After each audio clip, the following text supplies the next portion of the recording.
Hi, this is Patricia Stepler with Your Inside Power, where we are helping you to learn to live from the inside out so that you're not being controlled by everything that you see happening in the world around you. Now, this is part 7 of my prosperity lessons, and I want to encourage you to go back and listen to the other ones, particularly if you listen to this one and you get some value out of it, but maybe you're a little confused. Might be something that I covered in a previous episode because they are kind of sequential, but they all tie in together. So today what I want to talk about is the fact that in your mind, you cannot have two opposite thoughts and then expect the one that you really want to have happen. So you can't have thoughts of prosperity and wealth at the same time and expect the prosperity will be the predominant one because that's the one you want. So just like you cannot walk in two different directions at the same time, you cannot take a coin and look at both sides of that single coin at the same time. You can't get results when you're looking at things you have two different ideas going on inside your head. So what I want you to do is to really start looking at who you want to be. Because if you have this image of a person that is prosperous and abundant, and maybe you have a business that's just skyrocketing and so on, but that's not what you have today. Maybe you're living under that lack and limitation. Your business isn't going the way you want. So even though you have a thought of what you want, you're looking at the reality of what you have. So this is what I want to encourage you to do. I want you to start to think and become in tune with that person you want to be, that person who's highly successful, that person that lives the abundant lifestyle. Start to see yourself there. And have that be the focus of your mind, because you can't have two different thoughts going on at the same time. So if you'd listened to some of the previous episodes, you will know that I've been quoting a piece from The Science of Getting Rich by Wallace D. Wattles, in which he lays out his thesis for what happens when we have a major achievement in our life, or really any achievement, or get anything we want. He says that there's this thinking stuff from which all things are made, and which in its original state permeates, penetrates, and fills the inner space of the universe. So we have this thinking thought, it's all around all the time. It is our thought pattern. So we put an idea into this substance and it will actually bring it towards us. However, if you have two conflicting thoughts, it's not going to work. So we have this, it fills the inner spaces of the universe. A thought in this substance produces a thing that is imaged by the thought. Man can form in his thought, and by impressing that thought upon the formless substance, can cause the thing he thinks about to be created. Now listen to this next part. It says, in order to do this, man must pass from the competitive to the creative mind. You see, we don't have to compete with anybody. The only person we need to compete with is ourselves. And we have to be creative thinkers, not competing against other people. It says he must form a clear mental picture of the thing he wants. A clear mental picture. And hold that picture in his thoughts with a fixed purpose to get what he wants, and the unwavering faith that he does get what he wants. There's a lot there to unpack. So the first thing we have to do, we have to put that thought in the substance. But then what he's saying, in order to pass, can't be competitive. We're not competing with anybody else. And he says, he must form a clear mental picture. Clear mental picture of what it is you want.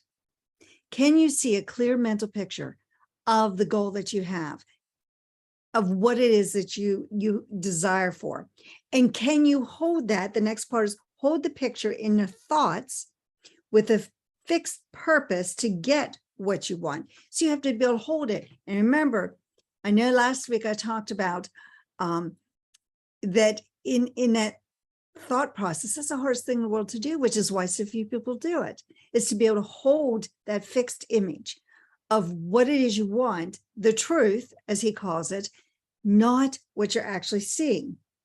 So you have to have that fixed purpose to get what you want and hold it. And how do you hold it? With unwavering faith that he does get what he wants. Unwavering faith. It's going to happen. There is no other way. It's going to happen. Closing the mind against all that tends to shake his purpose. Close the mind. So if you're looking for prosperity, close the mind to any thoughts of lack, limitation, and poverty. Close the mind. Only focus on what it is that you want. So let me go into that whole section again. Okay, so in order to do this, man must pass from the competitive to the creative mind.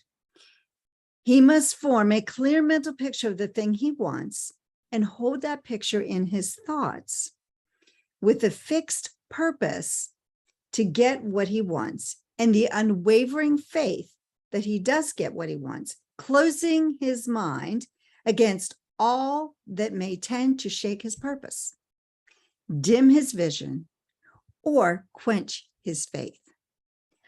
All in addition to this, we shall now see that he must live and act in a certain way. So there's a certain way to do this, a certain way to act, there's a certain way to think, and that's all we have to do.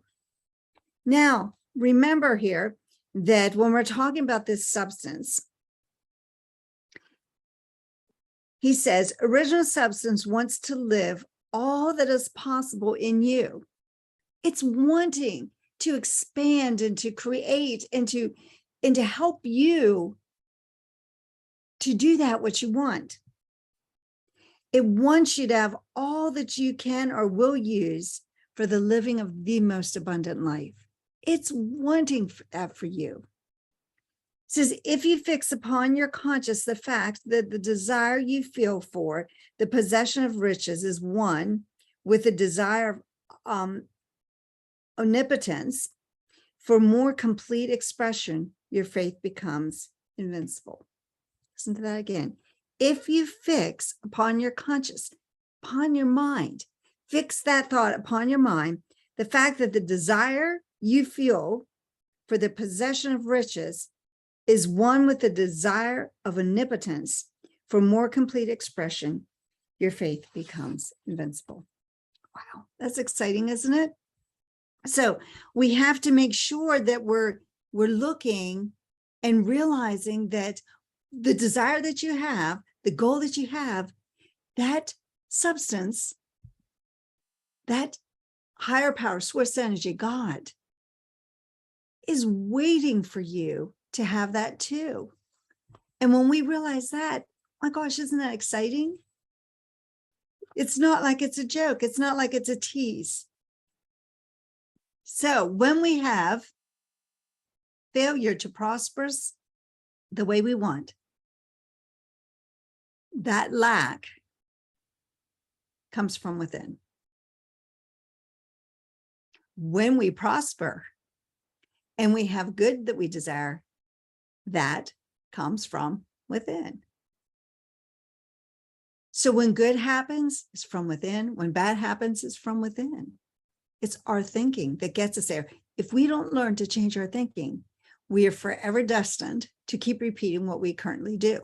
Now, if that's what you want, no problem. But if you want something different, you have to change your thinking. So the fault always is in our thought patterns. Those habitual patterns are so ingrained in our subconscious mind. And as long as we allow them to be there, they will control us. We have to learn to control them. That's why it's so important that you learn to live from the inside out and use your inside powers, because your inside powers are so much stronger than you realize. So prosperity is not an outside job. It's an inside job. It's always an inside job. How is that? Well, let's say you're going after a different position at work. And on one side, it's something you really want. It's a position you really want to have. But on the other side, your mind is like, well, who do you think you are that you can get it?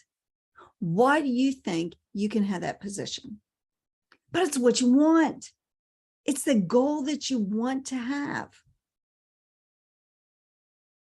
But as long as you have two contradicting thoughts, usually the negative one is the one that wins out, unfortunately, because you don't have the self-image of the person you need to be to accomplish that goal. So therefore you don't accomplish it. It's always a thought pattern. So the only thing that stands between us and prosperity, the 6 inches between our mind. So that's 6 inches of thought. And the quickest way to change and bring that flow of prosperity is to shift the vibration you're in. Now, one of the other episodes I talked about how many there are different layers of frequencies or vibrations out there, and everything's vibrating. And the goal that you have is on a vibration above where you're at. And so the easiest way to start shifting our prosperity, start shifting vibration. I do this every morning. I have this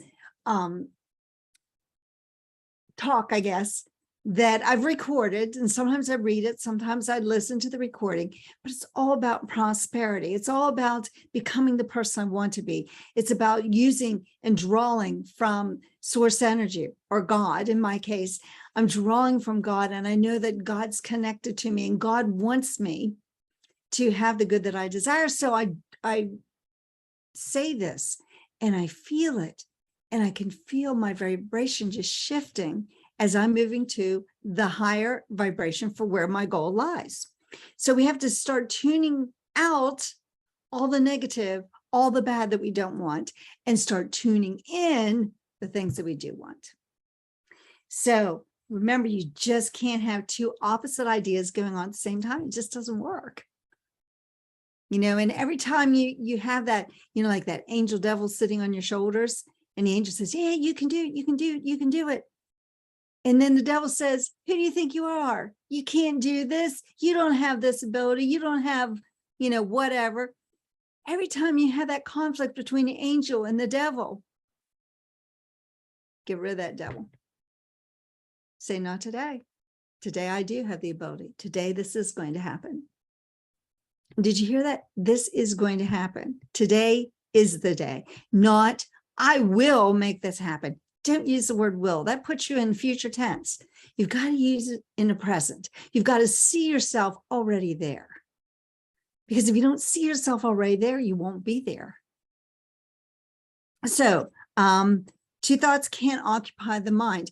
So there's a quote by R. Buckminster Fuller, and he says that in order to change something, and I'm not quoting this exactly, but in order to change something, you have to build a new model. So what you're going to have to do is to build a new model of the person that you want. And this may take some time to think about it. Remember, Wattles says you got to have a clear picture of what it is that you want.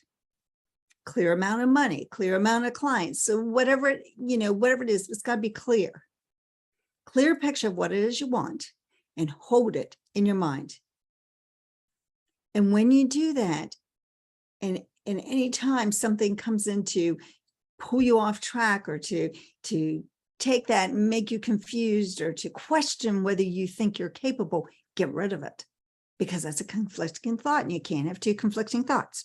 So thoughts are like magnets, and you're attracting everything to you that's in harmony. So if you think of a magnet, and you put it near nails, you just pick up all those nails. But what if you had like another magnet that was the opposite, or is it the same or the opposite? But it's like pushing away. And you want to be attracting the things that are in harmony with your goal. And when you have two different conflicting ideas, that's not attracting them. So you can use this whole idea for money, for health, for better relationships, for happiness, for freedom. Use it for what it is that you're looking for. Prosperity comes not through the material things that you see around you, but it comes from ideas in your mind.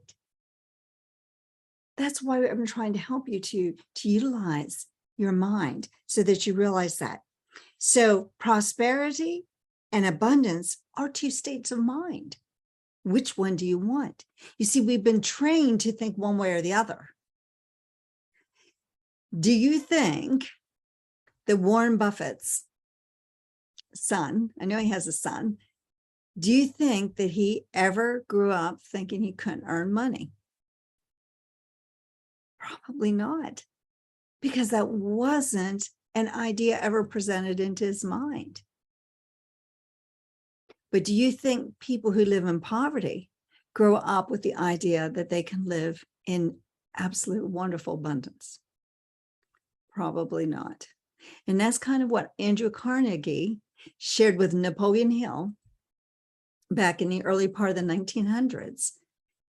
You know, Andrew Carnegie grew up in poverty.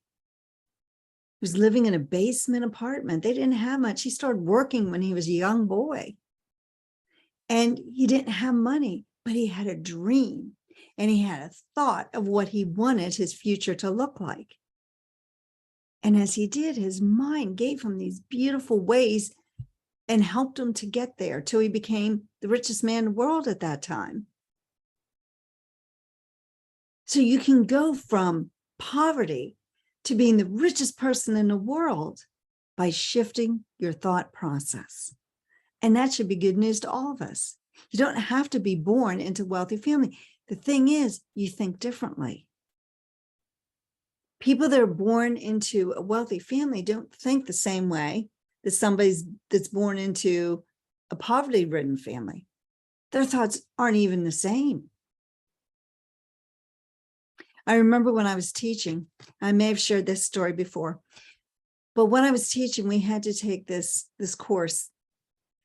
It was poverty training because I taught in a school that was called Title I, which meant that we had a lot of children who lived in poverty. And it was amazing because this course, that I remember this one worksheet was things that people who live in poverty know how to do, things that people in middle class knew how to do, and things that people who lived in wealthy, homes knew how to do. And it was so true. There were things that people in poverty knew how to do. I wouldn't have the first idea how to do them. And there were things that wealthy people knew how to do. And again, I wouldn't have the first idea of how to do them. But I could understand the middle class ones. And it was amazing to me, the things that different people know depending on their thought process and how they've grown up. So we have to make sure that you can believe. As I said, you have to have faith. You have to have belief that you're going to get it, and keep focused on it. Keep focused on it and overcome that sense of lack, because we don't want lack, right? We want to make sure that we have the good that we desire. So when we say things like this, I'm afraid, I can't afford it, we don't have the money, you're perpetuating that idea in your mind. So get rid of it and stop it and say, I can get that.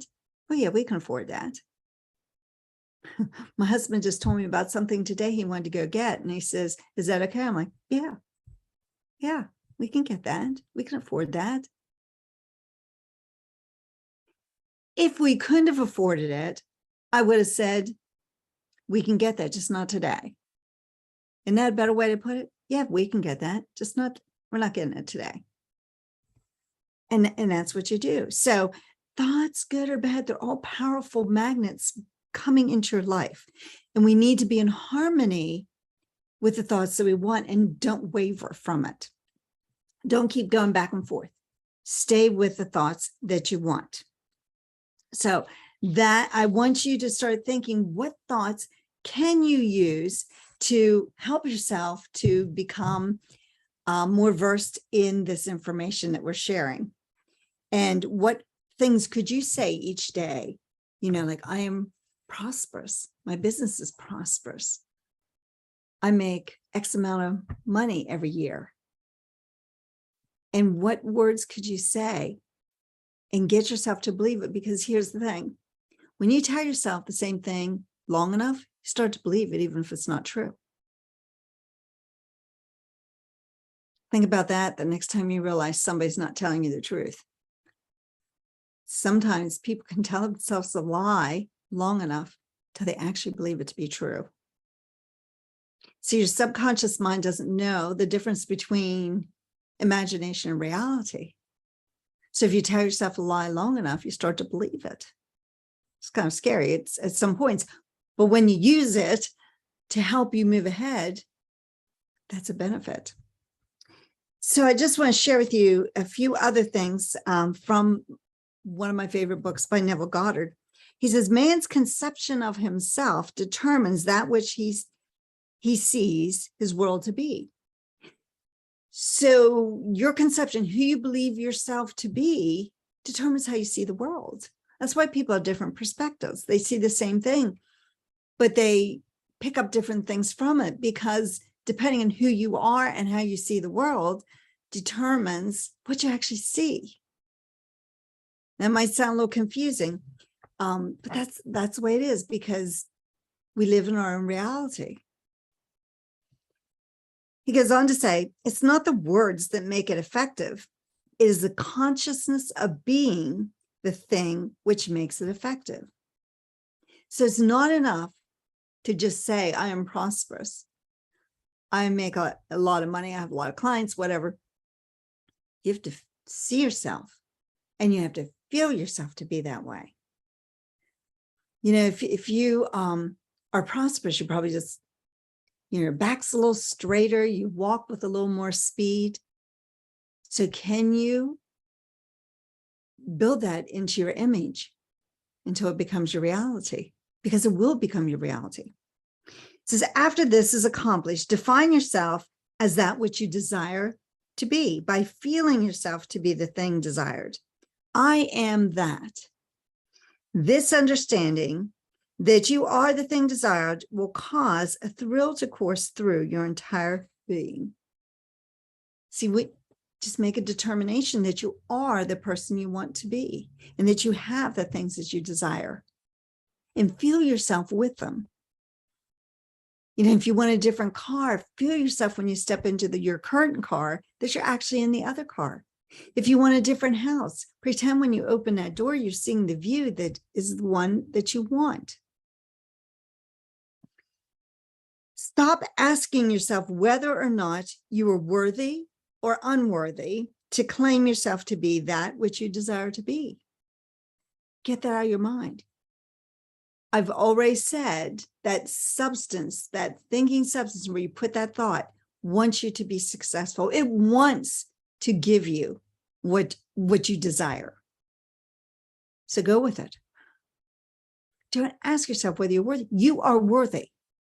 You are here. You are a human being. You are worthy. Assume the consciousness of that which you desire to express. Claim it until it becomes a natural manifestation.